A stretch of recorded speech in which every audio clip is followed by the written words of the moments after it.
Parents, आज हम लोग पेरेंटिंग से जुड़ी हुई कुछ टॉपिक को कवर करने वाले हैं। ये जो आज का टॉपिक है, मुख्य रूप से जो बच्चे नवजात शिशु होते हैं या जिनकी आयु 0 से लेकर के 1 से 2 वर्ष तक होती है, उनके बारे में हम लोग आज बातें करने वाले हैं। इस वीडियो में हम लोग मुख्य रूप से देखेंगे कि ये जो बच्चे हैं, इनके साथ कौन-कौन सी समस्याएँ होती हैं और किस तरह से हम इसकी देखभाल कर सकते हैं या इन समस्याओं का समाधान किस तरह से हम लोग आसानी से पा सकते हैं। तो सबसे पहले हम लोग इनसे होने वाली बीमारियों के बारे में जानेंगे कि जो नवजात शिशु होते हैं, उनको कौन-कौन सी बीमारियाँ होती है और इसके लिए हमें क्या करने चाहिए। तो जो नवजात शिशु होते हैं, जो जिनका अभी बर्थ होता है 1 मंथ या कुछ सप्ताह के अंदर से ही, उनको सबसे पहले एक तो माँ का दूध ज़रूरी होता है और दूसरी जो टीका जो वैक्सीन लगते हैं, उसको समय-समय पर वैक्सीन लगानी ज़रूरी होती है।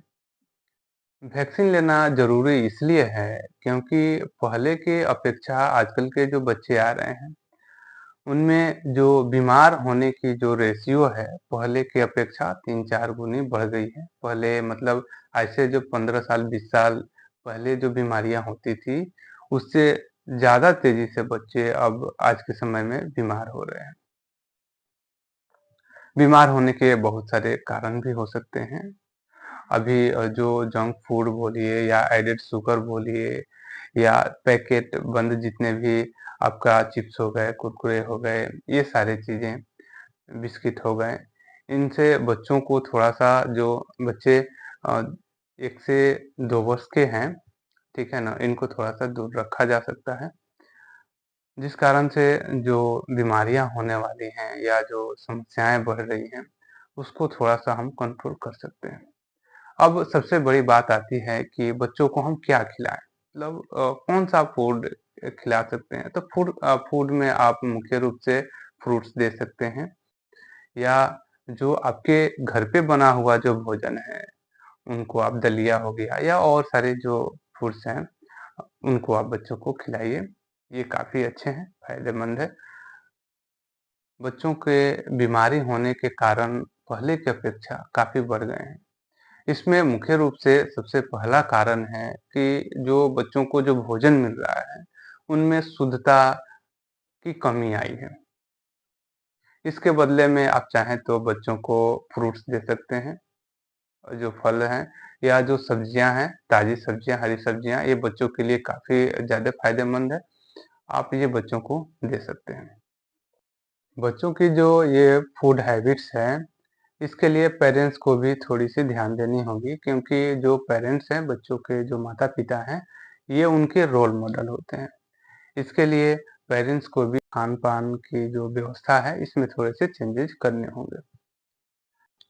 कुछ बच्चे काफ़ी ज़िद्दी होते हैं या कुछ चिड़चिड़े स्वभाव के हो जाते हैं।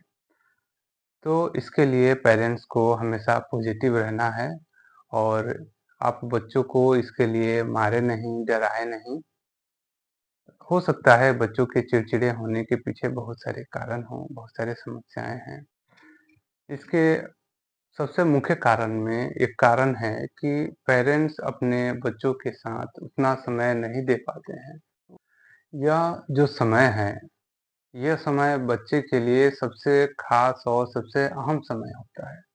क्योंकि इसी समय में जो बच्चे होते हैं, खाना, पीना, चलना, बोलना, ये सारी चीज़ें या कम्युनिकेट करना, दूसरे से बातें करना, सुनना, ये सारी जो कम्युनिकेशन की जो चीज़ें हैं, ये सभी चीज़ बच्चे मुख्य रूप से इन्हीं जो आयु है 0 से 2 वर्ष तक, 3 वर्ष तक, इसमें बच्चे सीखते हैं।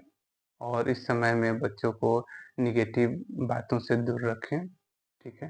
पॉजिटिव बात बताएँ और धैर्य से रहें क्योंकि बच्चे इसमें गलतियाँ करेंगे। आप उनको प्रयास करें कि अपने हाथों से कम खिलाएँ, बच्चों को खाने के लिए दें। इसमें बच्चे अपने हाथ से जब खाना शुरू करेंगे, तो ज़ाहिर-सी बात है कि उसमें जितना खाएँगे उससे ज़्यादा जो आपका भोजन है वो वेस्ट होगा, बर्बाद होगा। क्योंकि उस समय बच्चे सीख रहे होते हैं। चलने में भी बच्चे जितना चलेंगे उससे ज़्यादा गिरेंगे। लेकिन धीरे-धीरे ये सारी चीज़ें सही हो जाएँगी। बच्चों को आप बता सकते हैं कि किस तरह से बड़ों से बातें करनी हैं, छोटों से कैसे बातें करनी हैं। ना छोटी-छोटी पॉइंटिंग जो चीज़ें हैं उनको बताइए कि नाक कहाँ है, आँख कहाँ है, बहुत छोटी-छोटी चीज़ें सिखाइए।